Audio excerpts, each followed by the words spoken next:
Tonight, the man wanted for murdering the woman who was pregnant with his baby remains on the run. The victim, identified as Ashanti Allen. Her family reported her missing a week ago today. Tragically, her body was discovered yesterday in a southwest Houston park. And hours after that, police named the suspect. Here's a picture. His first name is Kevin Faux, and he's charged with capital murder in the deaths of Ashanti and their unborn child. ABC 13's Brianna Willis joins us live from Chimney Rock Park this evening. And Brianna, you spoke to the family whose world has been turned completely upside down over this. Just completely upside down, you guys. The family tells me now, instead of preparing for the baby's birth next month, they're obviously now planning a funeral. They were actually here earlier today. They told me they are just angry and they want the suspect to turn himself in. This afternoon, Ashanti Allen's family returning to the spot at Chimney Rock Park where her remains were found just over 24 hours ago. I immediately knew that my child was in danger. Ashanti's mother tells me last Friday she reported her 23-year-old daughter, who was 8 months pregnant, missing. She says she believed foul play was involved from the beginning because her vehicle was also missing. She was very caring, and she tries to see the best in everyone. And by her doing that, it cost her her life. After days of searching for her body, Houston police have now charged 24-year-old Kevin Faux with capital murder for Ashanti and their unborn baby's death. According to court records, Faux spent time behind bars for assaulting Ashanti on at least 3 different occasions last September, grabbing her by her neck, pinning her down, and slapping her. Records show he was sentenced in February to 250 days. By the time the news cameras arrived at Chimney Rock Park, it was already over. A body had been found along the banks of Willow Waterhole Bayou in southwest Houston. A woman, 23 years old, 8 months pregnant. The search teams that had spent days looking for her already knew what they were going to find. Her mother knew too. She had known since the moment she read a text message at 3:50 in the morning that did not sound anything like her daughter. This is the story of Ashanti Allen, of baby Jackson, and of the man who was supposed to protect them both and the system that handed him the opportunity to destroy them instead.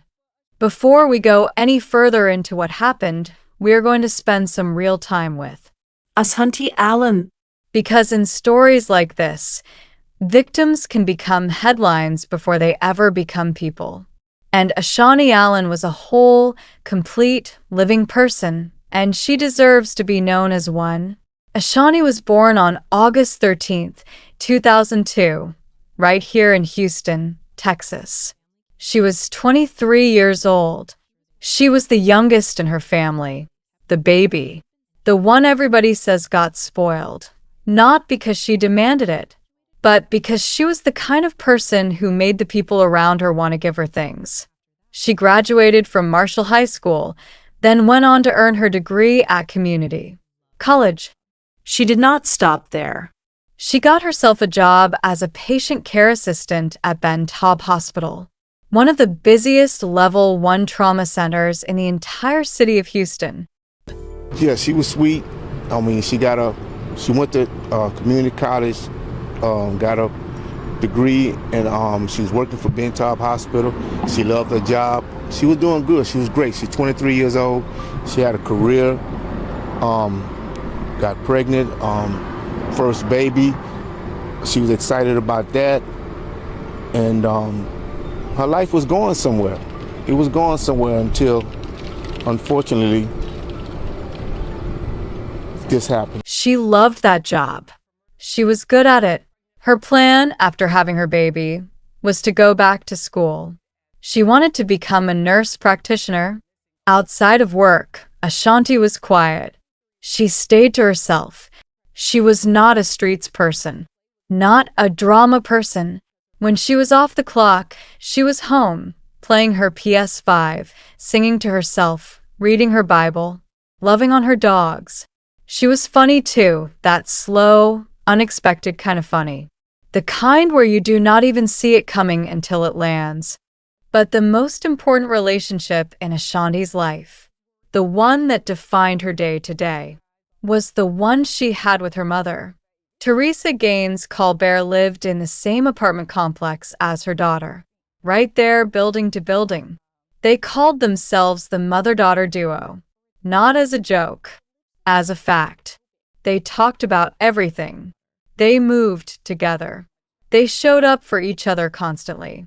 By April of 2026, Ashanti was 8 months pregnant with her first child, A boy. she had already named him Jackson. Her pregnancy was classified as high risk.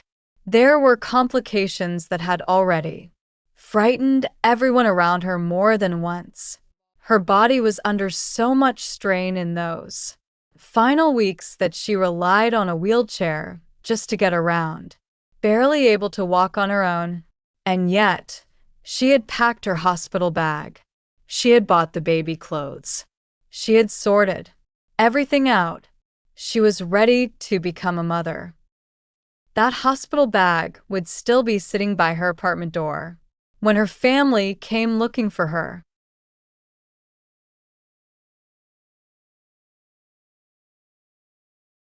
Now, let's talk about Kevin Faux. Kevin was 24 years old. He had been in Ashanti's life for roughly 2 years. By the time April 2026 came around, to her family, he seemed ordinary. Fine. They welcomed him into their home, fed him, gave him a space in their lives. Ashanti's own sister later said he deserved an Academy Award for the performance he put on, because not one person in that family saw what was underneath until it was too late. But the courts had been watching Kevin Faux for years, and what they saw was not a decent man who made one terrible mistake. What they saw was a pattern. Let that sink in. In 2019, Kevin Faux was convicted of aggravated assault. In Texas, that charge carries a potential sentence of up to 20 years. He got 2. In 2021, he assaulted another woman. That charge was eventually dismissed. By the time he entered Ashanti's life, Kevin Faux already had a documented, court-confirmed pattern of violence against women. Not rumors, not accusations, convictions. Kevin was charged with continuous violence against the family, a third-degree felony in Texas. After multiple documented physical altercations with Ashanti, court records describe him grabbing her by the throat, pinning her down, slapping her. On more than one occasion, he was booked into Harris County Jail. Given his prior conviction, Kevin faced anywhere from 2 to 20 years in prison. He did not get 2 to 20 years. He did not even go to prison. On February 19, 2026, just 7 weeks before Ashanti went missing, the state of Texas agreed to reduce Kevin's third-degree felony all the way down to a Class A misdemeanor. Kevin entered a plea agreement. He admitted the allegations were true. In his own words, in open court, he was sentenced to 280 days. He walked out 138 days early. No ángel monitor. No probation. Nothing. Initially sentenced to 2 years in prison, which he served. And the family, Teresa, Edward, the siblings, the people who lived right there in the same apartment complex had no idea. Ashanti had kept every single bit of it from them. Her cousin later said she knew why. Ashanti was not hiding out of shame. She was hiding out of protection for her family, and possibly, terrifyingly, for him, because that is what sustained domestic violence does to a person over time. It rewires what feels safe to say out loud. The system had looked Kevin Faux in the eye twice. It had let him walk twice. The third time, there would be no walking it back. Indication that something was going bad, we could have fixed it, and she would still be here right now.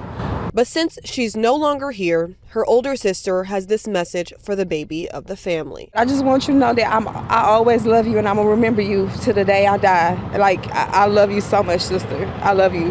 The last day Teresa physically saw her daughter was April 8th, 2026. They saw each other the way they always did. They talked. They said, "I love you." Ashanti said, and this is Teresa's own memory of it, "I should." Those were the last words Ashanti ever said to her mother in person. The night of April 9th, going into the early hours of April 10th, Ashanti texted Teresa. She said she felt dizzy. She told her mother she would come get the key tomorrow.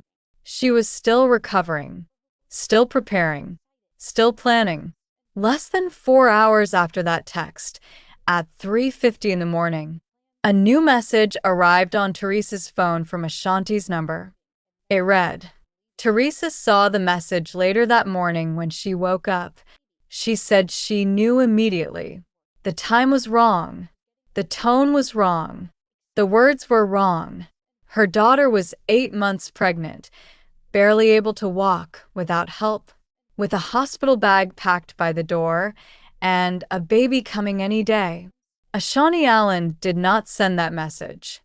Here is what the evidence says happened between 2 a.m. and 4 a.m.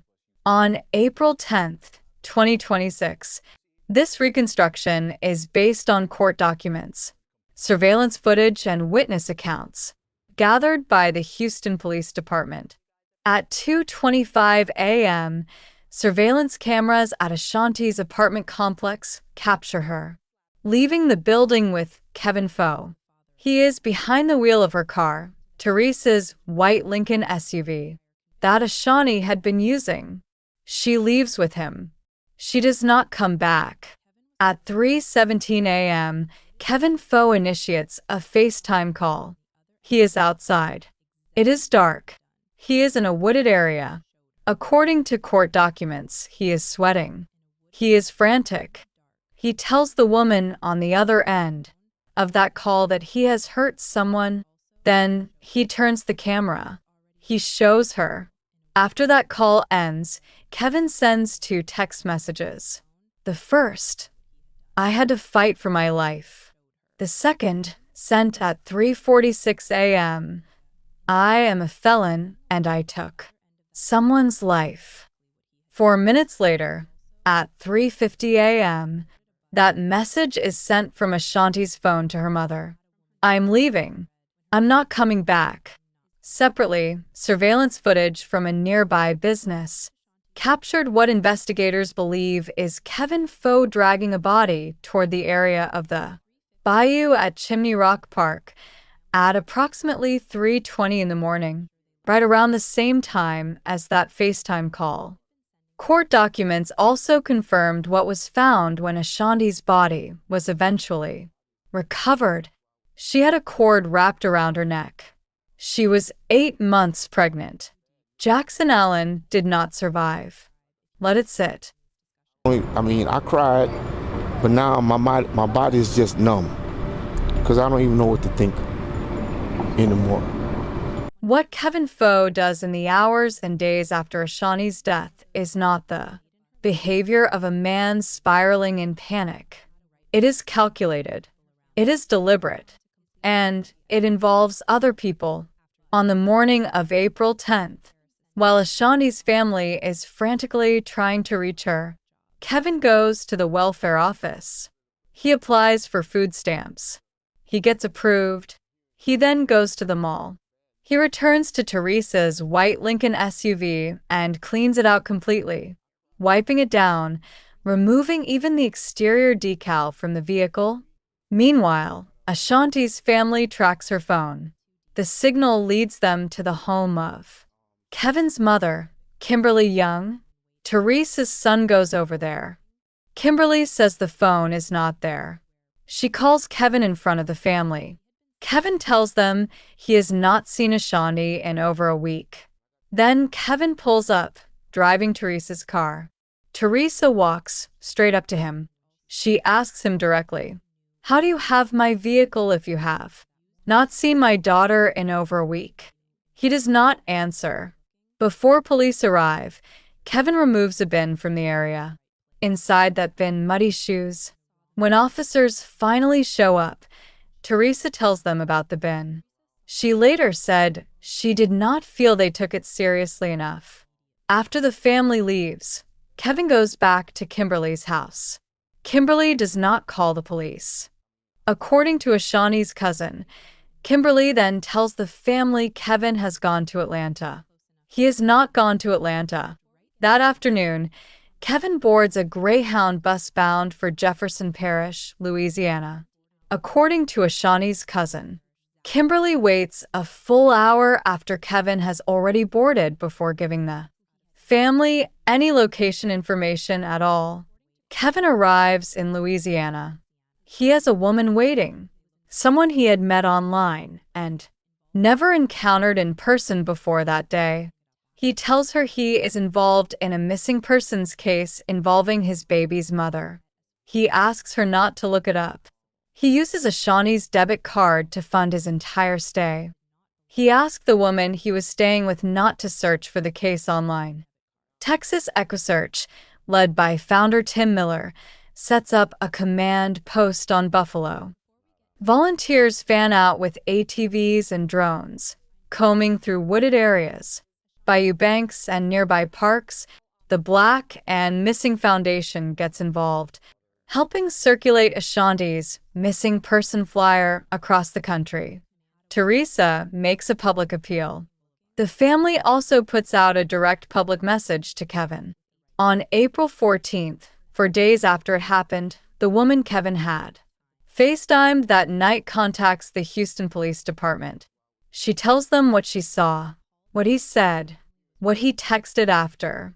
Investigators use location data from Ashanti's phone, recovered at Edgewood Park near Kevin's own home, and it points them directly to Chimney Rock Park. On April 16, 2026, Tim Miller, search crews from Texas EquiSearch and Houston PD. Homicide detectives moved to the back of Chimney Rock Park along the banks of Willow Water. Whole Bayou, that is where they find Ashanti. Her father, Edward Allen, is at work when he receives the call. On April 20th, 2026, members of the United States Marshal Service locate Kevin Faux at an apartment in Jefferson Parish, Louisiana. He is taken into custody. He is transported back to Harris County, Texas. His bond is denied. He is charged with 2 counts of capital murder, one for Ashanti Allen and one for her unborn son, Jackson. But the arrest does not bring peace. It brings clarity, and clarity, in this case, comes with a fury that is entirely justified. Kevin Faux had been in a courtroom in February 2026. He had stood before a judge. He had admitted the allegations were true, in his own words. He had been sentenced to 280 days. He had walked out after 138. No monitor. No supervision of any kind. 49 days later, Ashanti Allen was dead. And while Kevin sat in custody, he was still threatening. According to Ashanti's sister, Kevin sent a message to her brother Xavier, warning that if anything happened to his own mother as a result of the public attention surrounding the case, 2 people from Ashanti's family would go missing. He said he was not joking. This is the man the system handed an early release with no conditions attached. Her mom didn't know, but now we got to this point. A lot of things is coming out about the past and about the domestic problems that are going on, because she had her own place, her own apartment, and he would come in there, behind closed doors. You never know if nobody don't tell you. So we didn't know, but now we know, but it's here we are. On April 23, 2026, the community gathered at Chimney Rock Park, the very place where Ashanti was found, for a balloon release. Family, friends, EquiSearch volunteers, Houston police officers, all of them standing together in the same spot where a search had ended in heartbreak just 1 week before. Teresa. Ready? All right, so how are you feeling today, seeing all friends and family here gathered for your baby? It brings tears to my eyes, and I know she's looking up and she's looking down at us and seeing the balloons and everything. She probably like, for me? But I'm so thankful and grateful for everyone showing up and showing out for her. It just warms my heart. What's the message that you want to get across today? Teresa also spoke directly to anyone who might be hiding what is happening to them behind their own closed doors. That it was in. I really want the prosecutor that was over Kevin's case before and the judge who hit that gavel and let him free. I want them to look at the picture of my child. She should not be in that state. He pled guilty. He got a sweetheart deal. He was let out. And now look at us. We're right here. When we should be celebrating the birth of my grandson, here we are celebrating their life because they're no longer here. So all I want is the Harris County District Court to do what's right this time. Don't fail my baby a second time. Do not let him walk. He does not deserve to be walking on this earth. You mentioned earlier you hope he doesn't get a bond? No, he does not deserve a bond. After the condition that I just saw my child in, no. What he need a bond for? He don't need to be walking around all free and smelling the air that we smell and breathing the air we smell. No, he does not deserve somebody else. Unfortunately, he get to eat. He don't deserve nothing at all. Even hell is not good enough for him. The death penalty is not good enough for him. Him sitting in jail ain't good enough for him. But this is what, we got to deal with.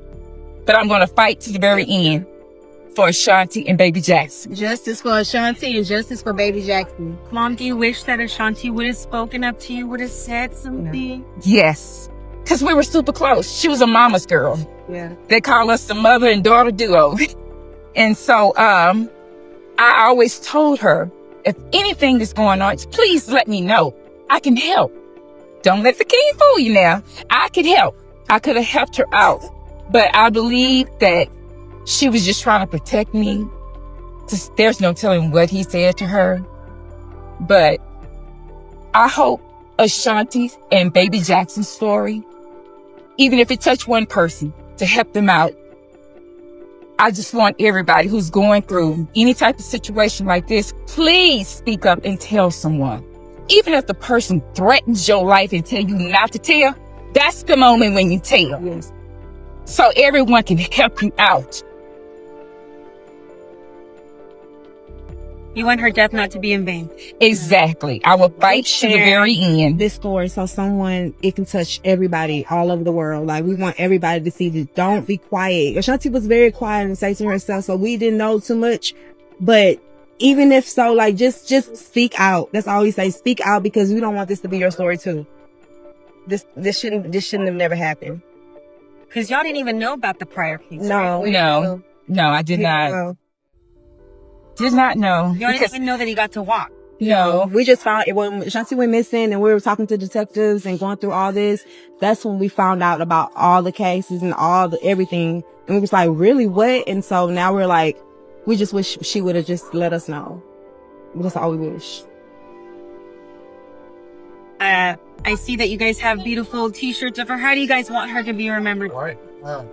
As a sweet, loving daughter who loves God. She knew how to pray. She knew how to read her Bible. She liked to have fun. She liked her PS5. She liked to play her video games when she get off from work. She was funny. Yeah. She was a true character. She was just, although I have my 2 kids here, but the baby, she was the closest to me, and everybody said I spoiled her, but hey, that was my last. So yes, I love her, and I will always remember April the 8th because that's the last day that I physically seen my daughter. And that was the last time I said, I love you. And she said, Mama, well, she said, Ma, I love you too. That was the last thing she ever told you? Yes. Yes. That's why when I seen that text, that I'm leaving and not coming back, I told them that did not come from my daughter. I already knew. I knew it from the day one. But I'm glad they're listening now. It should have been taken more serious, but coulda, woulda, shoulda. It's too late for that. I got to focus on the present. And that's getting justice for Ashanti and baby Jackson. Go to every court hearing to make sure we are here to support Ashanti and make sure justice is served this time around. Anything else you guys would like to add? Ashanti, we love you. We love baby Jasmine. We're looking for. I'm just very sad I didn't get to see my nephew. That was my first time being auntie. So I was so excited to, for my sister to become a mother, and it just was taken from me. Like I feel like I've been robbed from that. So, but I just want to let my sister know, if she's here in the heavens. Just I love you so much, and I will never let your name go in vain. That's right. That's right. You say something, son? I just want to say, Shanti, we all love you. I know you can see this crowd of people that's here for you, celebrating you. And I just want to say, I hope this story reaches everybody that's going through this. Just have the heart and the courage to speak up. It takes one person to help you. That's all it takes. Thank you. Thank you. Thank you. Thank you so much. On April 26, 2026, Ashanti Allen and baby Jackson were laid to rest. The celebration of life was held at Forest Park, Missouri City Funeral Home in Missouri City, Texas. The memorial wall told the full picture of who she was: a wrestling fan. CM Punk was her favorite. A football fan. A PS5 player. A Bible reader. A patient care assistant, a future nurse practitioner, a mama's girl, a sister, a daughter, a first-time mother who never got to hold her son. Teresa stood in front of that memorial wall and made one thing clear. Practitioner. Would you say this wall is a good representation of what she enjoyed in life? Oh, yes. Everything. It's beyond what I could have even imagined. Like I said, she's a wrestling fan, of course. CM Punk was her favorite. Football. She loved to sing. She read a Bible. She knew God. And this is her beloved dog that had passed right there. And then the names of the other dogs that she had. My baby girl, Marshall High School, medical assistant and everything. And that table there, she loved R&B and hip hop, and a couple of her favorite movies over there.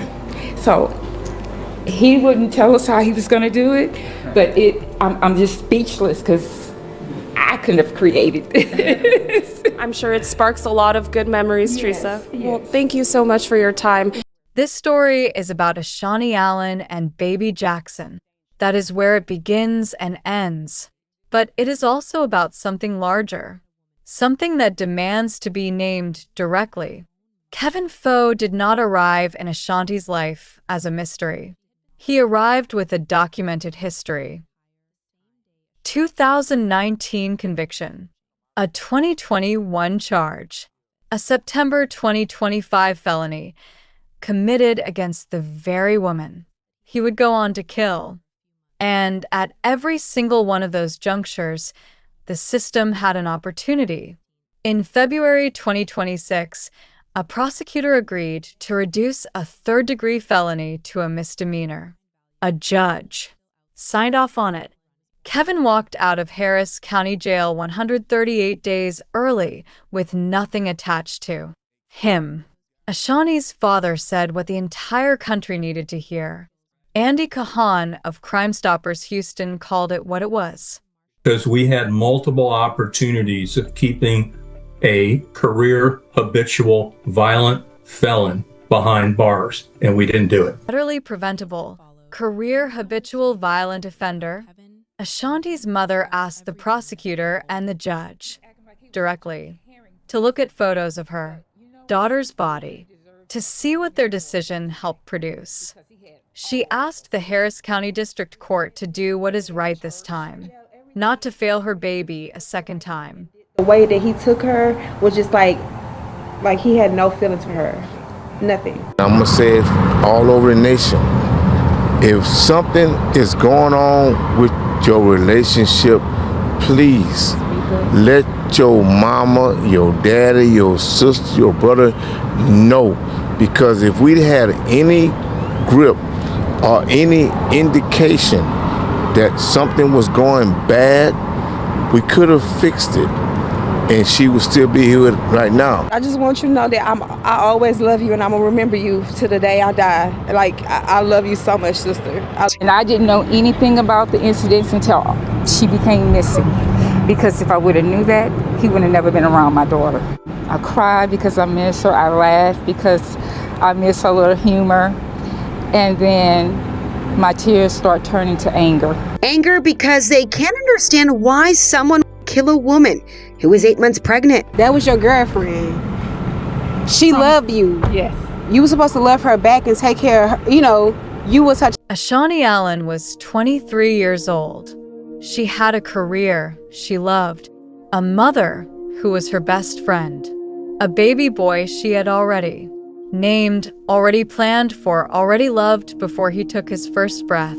She deserved to bring Jackson home. She deserved to sit on her couch and play her PS5 and sing to herself and be funny in that quiet way she had. She deserved to grow old. Her mother, Teresa, said it best. Domestic violence does not always look like what we imagine. It hides. It gets minimized. It lives behind closed apartment doors, sometimes just one building, away from a mother who would have moved heaven and earth to stop it if she had only known. If you are in a situation like Ashanti's, please tell someone, even if you have been told not to, even if you are afraid, especially then. National Domestic Violence Hotline, 1-800-799-7233 Houston Area Women's Center 24/7 Hotline, 713-528-2121 AVDA, Aid to Victims of Domestic Abuse 713-224-9911 Text START to 887884. Crisis Text Support. Ashanti Allen, BB Jackson Allen. Their story did not have to end this way. Make sure yours doesn't either. Subscribe, like, and share for real-life stories like these. Also, share Ashanti's story. Don't let her name be forgotten.